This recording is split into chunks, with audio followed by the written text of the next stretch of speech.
मैं doctor Monalisa, founder and president of the Ra foundation, एक बार फिर से आप सभी लोगों का वेलकम करती हूँ। मैं एक बार फिर से एक नए टॉपिक के साथ, जैसा कि थंबनेल में आप लोगों ने देख लिया होगा, आज का टॉपिक है कल्कि अवतार कौन, यानी कल्कि कौन, पार्ट 1। ज्ञान चर्चा आरंभ करने से पहले एक छोटी सी गुजारिश, हमेशा की तरह, अगर आप लोगों को मेरे द्वारा दिया हुआ ज्ञान सुनने में अच्छा लगता है तो आप मेरे इस चैनल को लाइक, शेयर, कमेंट और सब्सक्राइब जरूर से करें, क्योंकि आपके ऐसा करने से हमें बहुत मोटिवेशन मिलता है। तो चलिए शुरू करते हैं। Let's get started.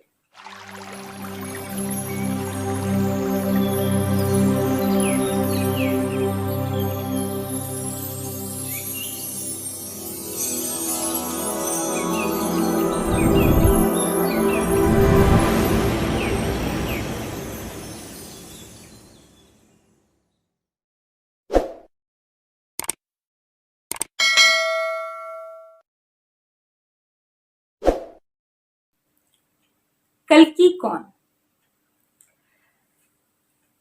देखिए, अभी का जो टाइम है, हर जगह न्यूज चैनल और हर जगह क्या देखने को मिल रहा है। आप जितने भी न्यूज चैनल पे देखेंगे तो लगभग यही चल रहा है कि कोई खुद को अवतार बता रहा है, कोई खुद को ईश्वर का स्वरूप बता रहा है, और ना जाने क्या क्या रूप लेके वो आ रहे हैं। कोई तो बाबा के फॉर्म में आ रहे हैं, कोई पूरे अघोरी के रूप में आ रहे हैं, कोई चमत्कार दिखा रहा है, तो कोई खुद को बहुत बड़ा ज्ञानी बता रहा है, और कुछ ऐसे भी हैं जो भविष्य में होने वाली घटनाओं को अभी से भविष्यवाणी के रूप में बता रहे हैं, और ना जाने क्या क्या। ऐसा लगता है मानो एक होड़ सी चल रही हो कि भाई इस बार तो खुद को ईश्वर घोषित कर देना है। अजीब विडंबना है ना, इस दौर में जहां पे एजुकेशन चरम सीमा पे है और हर तरह से भौतिकवादी दृष्टिकोण से अगर हम देखें, मटेरियलिस्टिक वर्ल्ड में हम जैसे जी रहे हैं उस हिसाब से देखें, तो जहाँ पे साइंटिफिकली हम इतने प्रोग्रेस कर चुके हैं, एजुकेशन वाइज हम इतना प्रोग्रेस कर चुके हैं, लेकिन ये सब होने के बावजूद भी एक होड़ है बस ईश्वर बनने की। किसी भी तरह से खुद को अवतार बता दिया जाए, किसी भी तरह से ये तमाम लोग हमें ईश्वर मान लें, बस यही मनसा लिए हुए लोग लगे हुए हैं। कभी कभी तो ये सब देख करके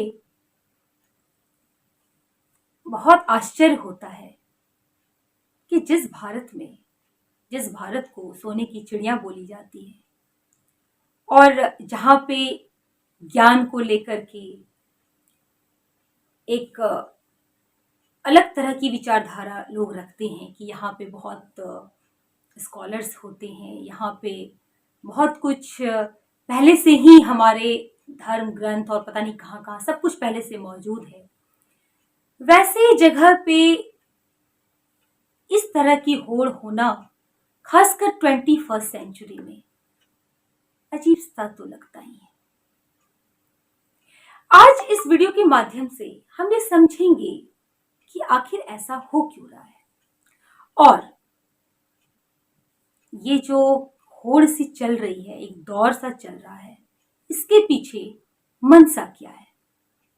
और फिर हम ये भी समझेंगे कि ये तमाम चीजें जो हो रही हैं, इस पर एक अंकुश लगाने के लिए जो दिग्गज और महानुभाव लोग हुआ करते थे, उन्होंने ऐसा पहले से क्या कर रखा है जिसके माध्यम से वो इन तमाम चीजों पे एक फुल स्टॉप लगा पाएंगे। तो चलिए शुरू करते हैं इसी चर्चा को। अभी रिसेंट न्यूज में एक आईआईटीएन बाबा आप देख रहे होंगे, कहने के लिए तो उनके पास बहुत अच्छी डिग्री है, आईआईटी।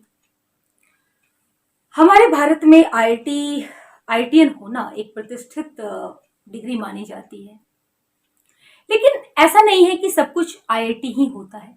बहुत उच्च कोटि के संस्थान हैं जहाँ पे बहुत सारे अच्छे अच्छे साइंटिस्ट भी होते हैं, और जैसे कि एज फॉर एग्जांपल आप डीआरडीओ देख लीजिए, इसरो देख लीजिए, और बहुत सारे ऐसे अलग अलग फील्ड भी हैं। सिविल सर्विसेज एग्जाम देख लीजिए जहाँ से आईएएस, आईपीएस, आईएफएस ऐसे लोग भी निकलते हैं। तो बहुत सारे ऐसे कॉम्पिटिटिव एग्जाम हैं जहाँ पे बहुत दिग्गज लोग आते हैं उस एग्जाम को क्रैक करके।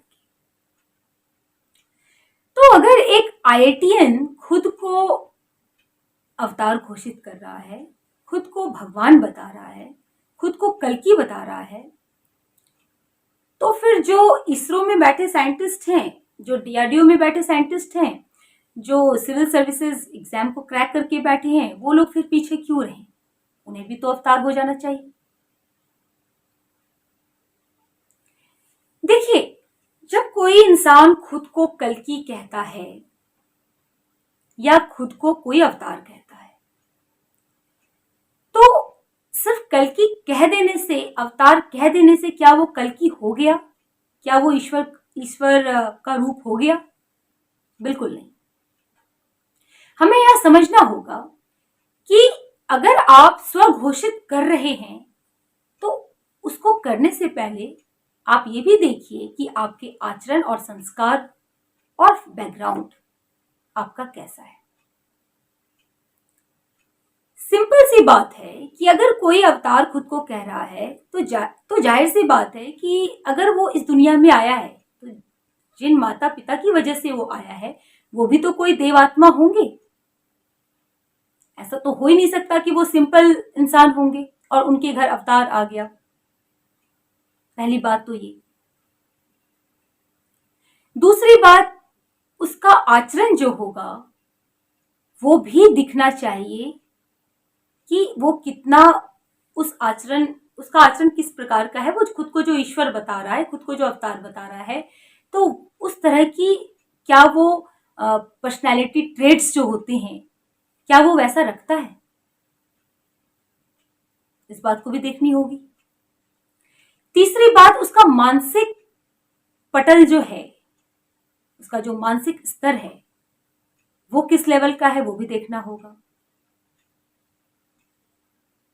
देखिए, अगर आप खुद को अवतार कहते हैं या खुद को ईश्वर का रूप कहते हैं तो आपकी वाणी, आपके ज्ञान और आपके आचरण से भी उस चीज का पता चलना चाहिए।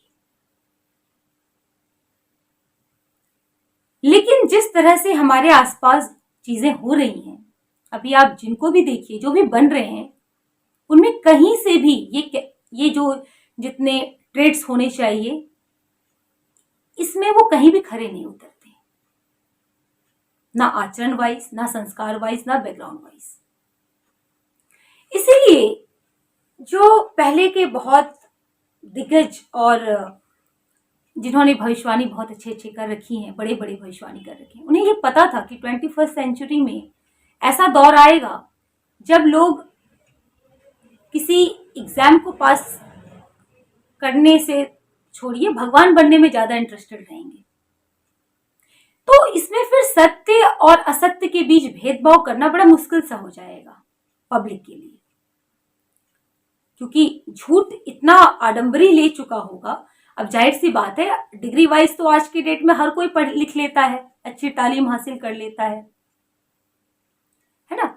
अगर आप अच्छे से पढ़ लेते हैं तो आपको ऑलमोस्ट हर चीज का ज्ञान हो ही जाता है, पर इसका ये मतलब नहीं हुआ कि आप अवतार हो गए। ये एक कैरेक्टरिस्टिक हो सकता है, इसके बियॉन्ड और भी कैरेक्टरिस्टिक्स मायने रखते हैं।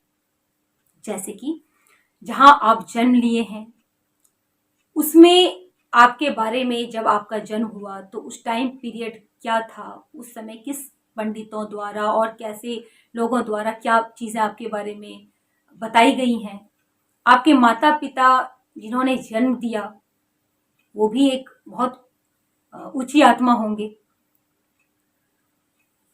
और आपके व्यवहार से, आपके ज्ञान से बात करके समझ आनी चाहिए कि हाँ आप में वो वाले गुण हैं, तभी तो आप अपने आप को अवतार कह सकते हैं। तो उन्होंने क्या किया, जो बैठे थे ये जितने भी भविष्यवाणी करने वाले, उन्होंने भविष्यवाणियां कर दी। नहीं तो आप सोचिए 21st सेंचुरी में जहां साइंटिफिकली हम इतने आगे हैं, एजुकेशन वाइज इतने आगे हैं, वहां पे ऐसी भविष्यवाणियों का क्या काम, क्या रेलेवेंस है? कोई रेलेवेंस समझ में नहीं आता। बट उनको ये पता था कि 21st सेंचुरी में ऐसा कुछ होगा, तो उन्होंने, क्योंकि जो आ रहा है वो है तो एक ही। और यहाँ पे एक बात मैं और बोलना चाहूंगी जो कि मैंने पहले भी वीडियो में बताई हुई है कि जो अवतार होगा वो किसी पर्टिकुलर प्रांत या देश का तो होगा नहीं, किसी पर्टिकुलर धर्म का होगा नहीं, वो सभी धर्मों का होगा, क्योंकि वो वर्ल्ड लीडर है तो वो हर दृष्टिकोण से साबित होना चाहिए।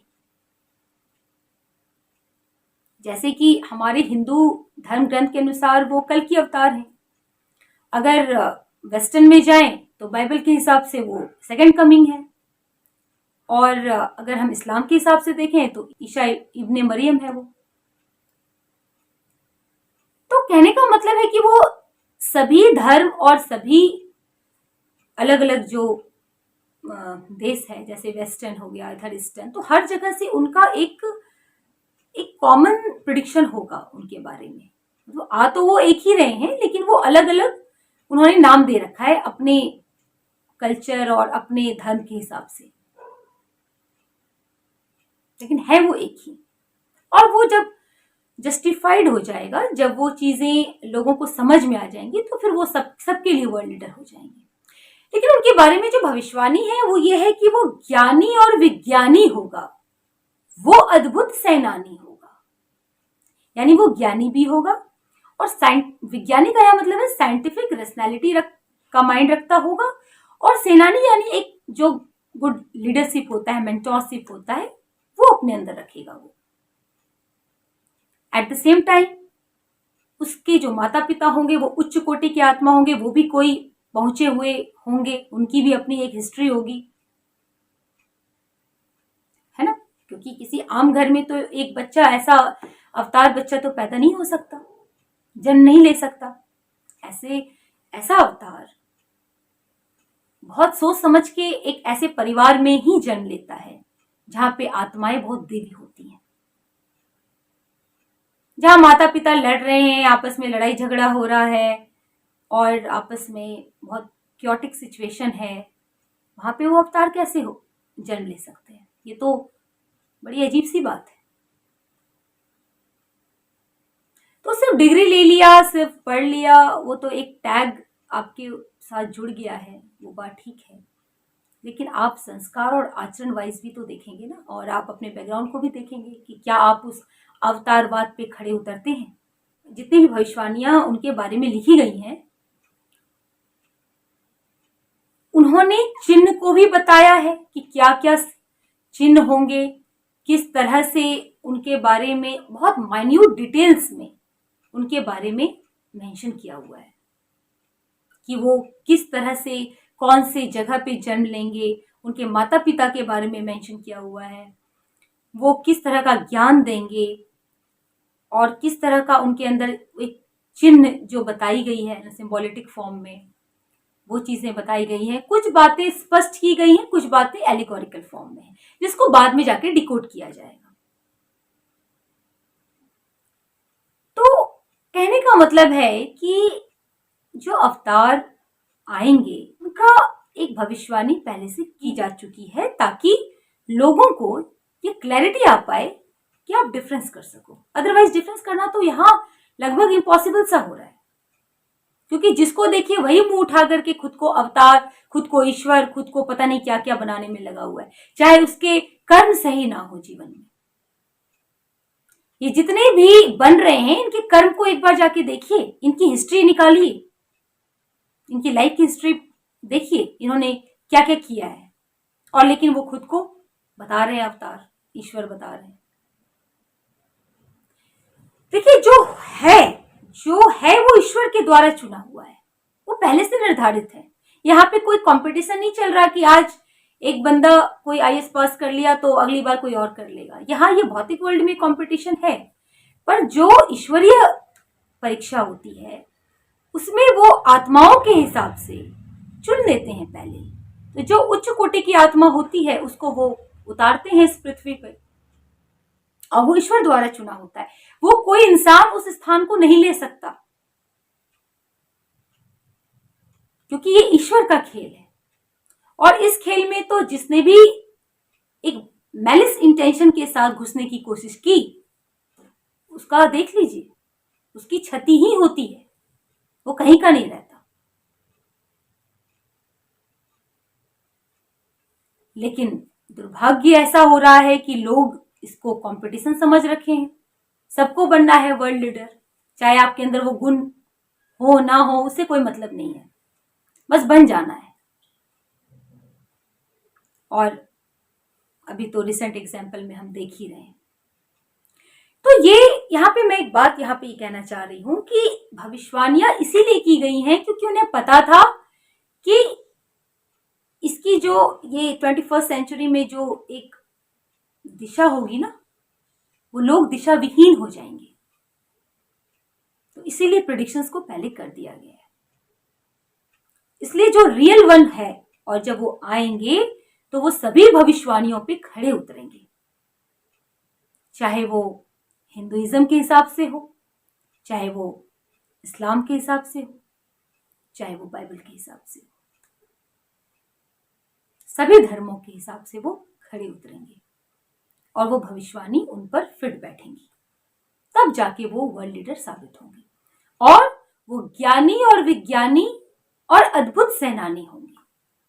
यानी ज्ञान भी होगा, विज्ञानी यानी अपने ज्ञान को वो साइंटिफिकली रेशनैलिटी के साथ प्रूफ कर पाएंगे, और एट द सेम टाइम वो एक गुड लीडरशिप, गुड मेंटोरशिप उनकी पर्सनालिटी में होगा, जिसको हम बोलते हैं कैरिस्मेटिक पर्सनालिटी।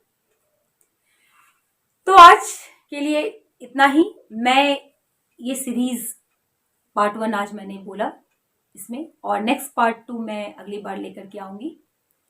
उम्मीद करती हूँ कि आप लोगों को ये जो कल्कि कौन पे हमने चर्चा की है अच्छा लगा होगा। अगली बार इस श्रृंखला को हम आगे बढ़ाएंगे। तब तक के लिए सभी को नमस्कार।